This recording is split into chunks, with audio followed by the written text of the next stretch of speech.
दोस्तों, बकरीद क्यों मनाई जाती है, इसके पीछे वजह क्या है? आज की इस वीडियो में हम आपको बकरीद को लेकर पूरी मालूमात देने वाले हैं। आपको बताने वाले हैं कि मुसलमान बकरीद क्यों मनाते हैं और इस दिन जानवर की कुर्बानी क्यों दी जाती है। इसलिए आज का यह वीडियो आप सभी के लिए बहुत खास है। आप इस वीडियो को अंत तक जरूर देखें और मेहरबानी करके सब्सक्राइब भी कर दे। तो चलिए शुरू करते हैं। प्यारे दोस्तों, जैसा कि आप सभी दोस्तों को मालूम है कि हर पर्व के पीछे कुछ ना कुछ वजह है या कहानी जरूर होती है। इस तरह से बकरीद के मानने और कुर्बानी देने के पीछे भी इस्लाम में एक वाक्य है। याद रखिए, अल्लाह ताला अपने मुंह बंधुओं से यानी कि अपने महबूब और पैगंबरों से बहुत मोहब्बत किया करते हैं। वक्त वक्त पर उनका इम्तिहान भी लेते रहते हैं। दोस्तों, जैसा कि आप सभी को मालूम है कि कुछ ही दिनों बाद में बकरीद आने वाली है और बकरीद के मौके पर मुसलमान जानवरों की कुर्बानी देने वाले हैं। लेकिन जैसे ही बकरीद करीब आती है तो कुछ ना समझ लोग इसको लेकर तरह तरह की सवाल उठने शुरू कर देते हैं। वह कहते हैं कि मुसलमान बकरीद क्यों मनाते हैं और बेजुबान जामुन जानवरों की कुर्बानी क्यों देते हैं। दोस्तों, एक बार इब्राहिम अलैहिस्सलाम का भी इम्तिहान लिया गया। हजारों साल पहले की बात है। एक रोज हजरत इब्राहिम अलैहिस्सलाम अपने घर में आराम फरमा रहे थे कि उनकी आंख लग गई यानी नींद आ गई। तभी आप अलैहिस्सलाम ने अपने सपने में देखा कि अल्लाह ताला आपसे फरमा रहा है, इब्राहिम आप अपने सबसे प्यारी और अजीब चीज को मेरी राह में कुर्बान करो। प्यारे दोस्तों, आपको याद रहे, नबियों और पैगंबरों का सपना कभी भी झूठ नहीं हो सकता है। इसलिए हजरत इब्राहिम अलैहिस्सलाम ने ये सपना को सच जाना और अपनी सबसे प्यारी चीज को अल्लाह की राह में कुर्बान करने के लिए तैयार हो गया। उसी वक्त हजरत इब्राहिम अलैहिस्सलाम के पास में काफी तादाद में ऊंट हुआ करते थे। इसलिए सुबह होते ही अपने उन ऊंटों में से 100 ऊंट की कुर्बानी दे दी यानी कि 100 ऊंट अल्लाह की राह में कुर्बान कर दिए। मगर फिर जैसे ही फिर दूसरी बार आपकी आंख लगी तो फिर इसे अल्लाह ताला ने की तरफ से आवाज आए, इब्राहिम आप अपनी सबसे प्यारी और सबसे अजीब चीज को मेरी राह में कुर्बान करो। ये सुनकर आप अलैहिस्सलाम सोचने लगे, मेरे लिए सबसे प्यारी और अजीब चीज क्या तो मेरा बेटा इस्माइल है। आप सोचने लगे कि अल्लाह ताला कहीं ये तो नहीं देखना चाह रहा है कि मैं सबसे ज्यादा अपने फरजान यानी कि अपने बेटे इस्माइल को करता हूँ, क्या आप अपने खली की हाकी से करता हूँ। प्यारे दोस्तों, हम आपको बता दें कि हजरत इब्राहिम अलैहिस्सलाम और हाजरा का सिर्फ एक ही बेटा था और वह भी काफी दुआ और मन्नत के बाद में अल्लाह ताला ने आपको बुढ़ापे की उम्र में आधा किया था। इसलिए हजरत इब्राहिम और बीबी हाजरा ने बेटे इस्माइल से बहुत प्यार किया करते थे। मगर जैसे ही आप अलैहिस्सलाम ने अल्लाह का ये हुक्म सुन तो अपने यह इरादा कर लिया कि वह अपने सबसे अजीब चीज और सबसे प्यारे बेटे इस्माइल को अल्लाह की राह में कुर्बान कर देंगे। इसलिए फिर दूसरे दिन इब्राहिम अलैहिस्सलाम ने अपनी बीवी हजरात से कहा कि ए हाजरा, अपने बेटे को गुस्ल करो, नए नए कपड़े पहनो और खुशबू लगाकर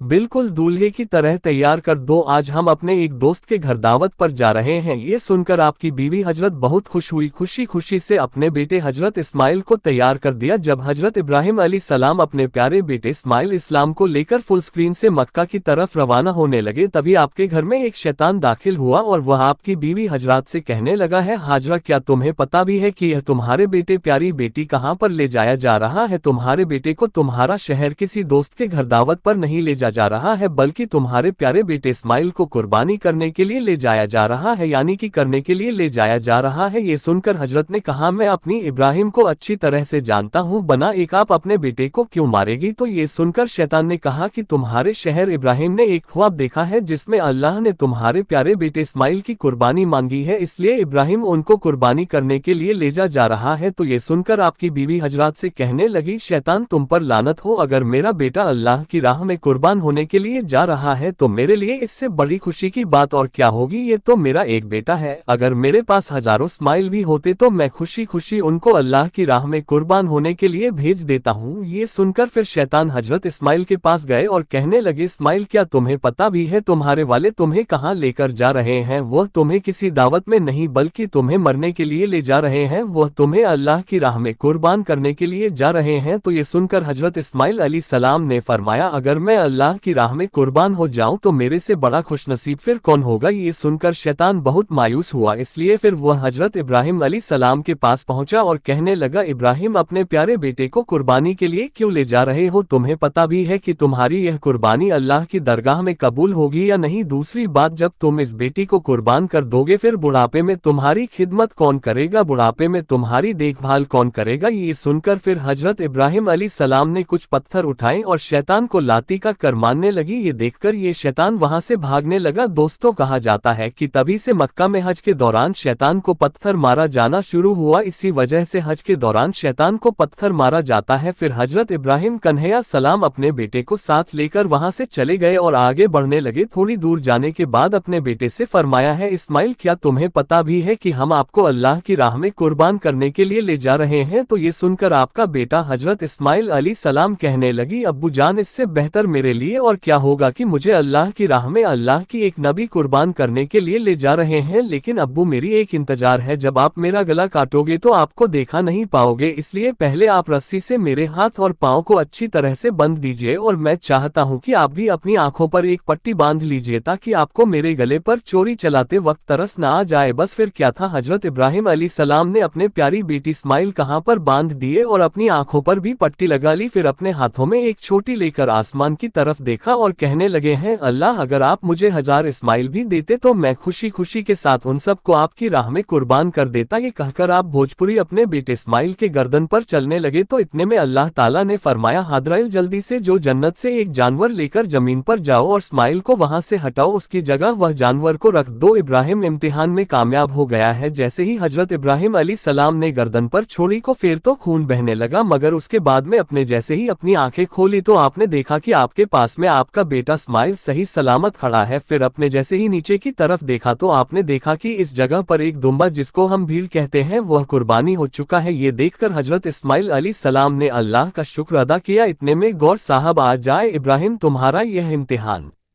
कयामत तक याद रखा जाएगा और तुम्हारी सुन्नत भी ईमान वालों के लिए हर साल याद रखेंगे और हर साल अल्लाह की राह में कुर्बान अपनी पेश करेंगे। याद रखें, गेम कुर्बानी के गोश्त को 3 हिस्सों में बांटा जाता है। पहला हिस्सा गरीब का होता है, दूसरा हिस्सा रिश्तेदारों को दिया जाता है और तीसरा हिस्सा खुद अपने घर में रखा जाता है। दोस्तों, तभी से बकरा ईद के मौके पर कुर्बानी का ये सिलसिला शुरू हो गया और ईद के 2 महीने 10 दिन के बाद में बकरीद मनाया जाता है, जो हमारे देश भारत में और दुनिया के कई सारे देशों में 3 दिन तक ये त्योहार मनाया जाता है, जिसमें दुम्बा, बकरा और हल जानवरों की कुर्बानी दी जाती है।